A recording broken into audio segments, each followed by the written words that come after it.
grados. De acá en más, con María O'Donnell. un tutorial para tiempos complejos.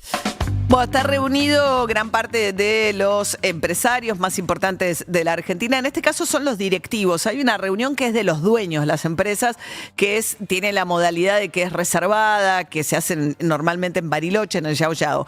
Esta es otra, que es el coloquio IDEA, que se hace todos los años en el Hotel Sheraton en Mar del Plata. Tiene una agenda que dura 2 o 3 días, con mesas, invitados, tiene otra dinámica, y ahí son básicamente los gerentes de determinadas compañías, aunque había dueños. Por ejemplo, ayer habló Pérez Compán, que es uno de los dueños de una de las familias dueñas de las empresas más grandes de la Argentina, de Molino Río de la Plata de alimentos, o por ahí también de petróleo. Pero están los grandes empresarios mostrando un entusiasmo grande con relación al gobierno. Son momentos también donde, bueno, durante muchos años ni Cristina Kirchner ni Néstor Kirchner fueron al coloquio IDEA. Son obviamente ámbitos que en términos de política son mucho más afines a los gobiernos, como por ahí el de Mauricio Macri y ahora el de Javier Milei, a pesar de que hay dentro de sobre todo el mundo de los empresarios dedicados al mercado interno, bueno, un consumo muy caído y una situación en la que están muy golpeados.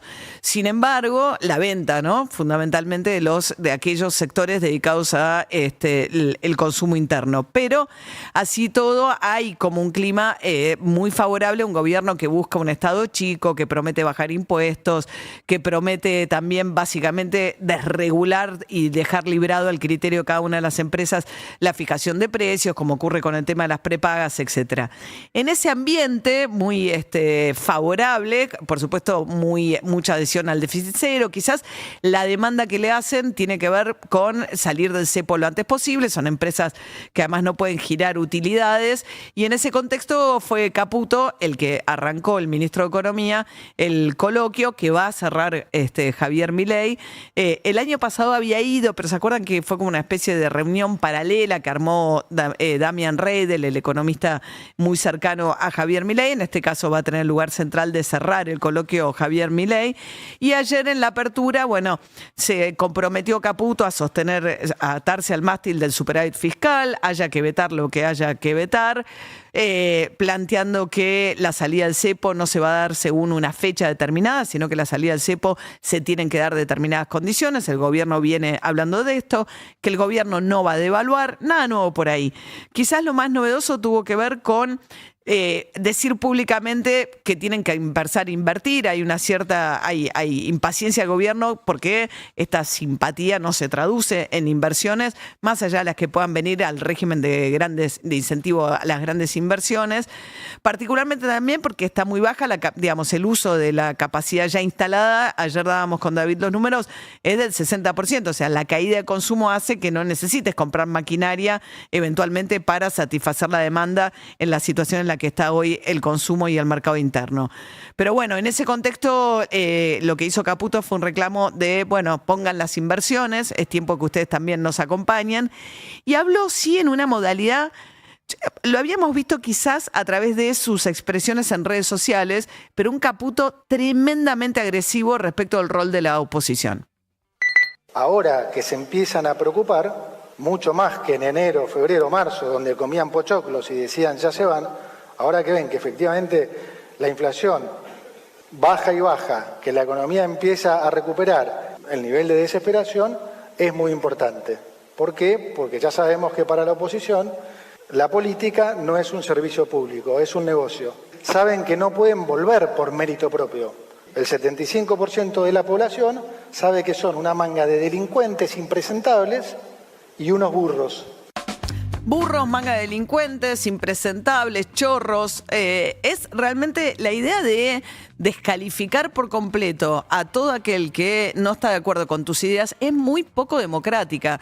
Hay una curiosidad, ¿no? Porque esos mismos empresarios que efectivamente simpatizan con muchas de las directivas de este gobierno en lo macro, en otros momentos hacen reclamos y venían planteando algo que acaba de ganar el Premio Nobel de Economía, un economista turco, tres, pero uno de ellos, Acemoglu, de apellido, que lo que plantea es la importancia de las instituciones en el desarrollo de los países. Y toda la idea de países con respeto por la división de poderes, con instituciones democráticas, con democracia noticias fuertes, etcétera, suele ser siempre un tema de agenda que los empresarios le suelen reclamar, sobre todo cuando gobierna el peronismo. En este caso, frente a un gobierno que veta todo aquello que el Congreso saca que no le gusta, o sea, un ejercicio del uso de los decretos de necesidad de urgencia, las formas de Javier Milei, los insultos, los agravios, las descalificaciones, la postulación tan polémica de un juez federal como Ariel Lijo a integrar la Corte Suprema, eso no está para nada en la agenda hoy del coloquio IDEA, que prioriza en este caso la afinidad con las otras políticas en términos macroeconómicos del gobierno de Javier Milei.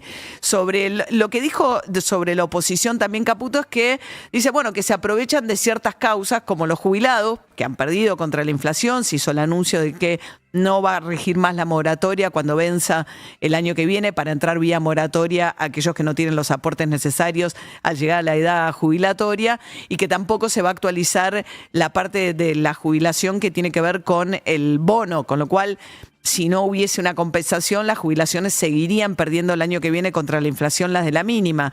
Dijo también que se tomaban del tema de los estudiantes. ¿Qué pasó? Bueno, ayer hubo una marcha importante, hay muchas universidades que están tomadas y en ese contexto también aparece de vuelta la descalificación, ¿no? Y la idea de Patricia Bullrich fue la que dijo que iban a marchar con bombas Molotov porque lo que quieren es desestabilizar al gobierno. O sea, no hay nadie que plantee desde la oposición o desde sectores que se resisten al ajuste o al recorte discusiones que para el gobierno sean válidas, ¿no? O son futuros guerrilleros o son gente que anda con Molotov. Bueno, ayer estuvieron con velas los estudiantes que fueron a marchar al Palacio Pisurno en reclamo de una mejora salarial, cuando el gobierno ya da por cerrada la discusión con el sector de las universidades públicas. Dijo Patricia Bullrich que quieren hacer algo parecido a lo que pasó en Chile hace 5 años con la revuelta estudiantil, cuando, bueno, hubo también hechos de violencia y de vandalismo en el centro chileno. Bueno, no, nada de ese escenario ocurrió. Y lo que sí ocurrió, que es un hecho también llamativo, que es que nuevamente los streamers libertarios que dicen estar en condición de periodistas cubriendo las marchas van a situaciones de provocación. Ustedes ya saben lo que pensé yo y lo entrevistamos acá a Fran Fijap cuando fue a la marcha y fue atacado de una manera para mí muy cobarde y además repudio ampliamente 20 personas atacando a este libertario. Ahora, la idea de que, porque Patricia Bullrich inmediatamente lo recibió planteando que ahí había un problema con la libertad de expresión y el periodismo. No son periodistas, y no lo digo mal, digo, son agitadores de la causa libertaria que utilizan a medios de comunicación que son muy exitosos en algunos casos. Ayer pasó Mariano Pérez, tienen millones y millones de seguidores, pero son agitadores libertarios que lo que hacen es utilizar medios de comunicación para, digamos, el periodismo es otra cosa. El periodismo se supone que tiene una vara de ecuanimidad, que repregunta, que tiene otro criterio, digamos. El tipo de pacto con la noticia, una cosa es que uno tenga como insumo la información para hacer sus programas de contenido, pero eso no te convierte en periodista.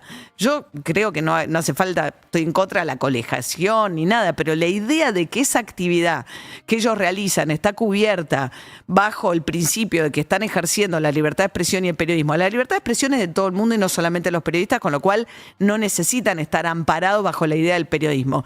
Pero no van a hacer cobertura, lo que van a hacer es, en muchos casos, a provocar en esas situaciones. Entonces, ayer, por lo menos, lejos de ver estudiantes protestando con Molotov, lo que se veía era libertarios que tienen canales de streaming que van a provocar situaciones de fricción en esas marchas. Normalmente en las marchas, todas las columnas se ponen de acuerdo, marchan uno, los otros para evitar los cruces, evitar los enfrentamientos. Bueno, en este caso van a ese choque, a buscar ese tipo de fricción en situaciones de provocación, en la que por supuesto que no hay que responder con ningún tipo de violencia, porque además creo que le hace el juego. Pero la idea de que hay en juego alguien que está ejerciendo el periodismo, y no, eso no es ejercer el periodismo. A todo lo demás le dicen ensobrado, pautero, chorro, los insultan a los periodistas que, como caso de Marcelo Longobardi, últimamente le mando un abrazo, súper recontra atacado por Milei. Son todos ensobrados. Ahora, los streamers libertarios son periodistas. Es raro ese criterio, pero en todo caso, bueno, ayer finalmente, afortunadamente, fue una marcha muy pacífica. Hoy hay un paro universitario universitario que siguen reclamando por la pérdida del presupuesto, que hubo una caída del 30% en términos reales de la asignación presupuestaria para el sector universitario del año pasado a este. Por eso es que es poco cuando Caputo dice nosotros seguimos defendiendo la universidad pública y no arancelada, lo que queremos es auditarlas. Pero para que haya universidad pública, tenés que defender el presupuesto. Con un 30% menos del presupuesto no vas a tener la misma calidad de enseñanza y va a seguir pasando lo que ya está pasando, que es muy dramático, de lo cual vengo hablando bastante porque me parece que es un foco que hay que tener, que es el éxodo de docentes del sistema público al sistema privado o se van a vivir a otros países. La idea es se van a Ezeiza. Bueno, eso está pasando en gran parte del sistema educativo y científico argentino.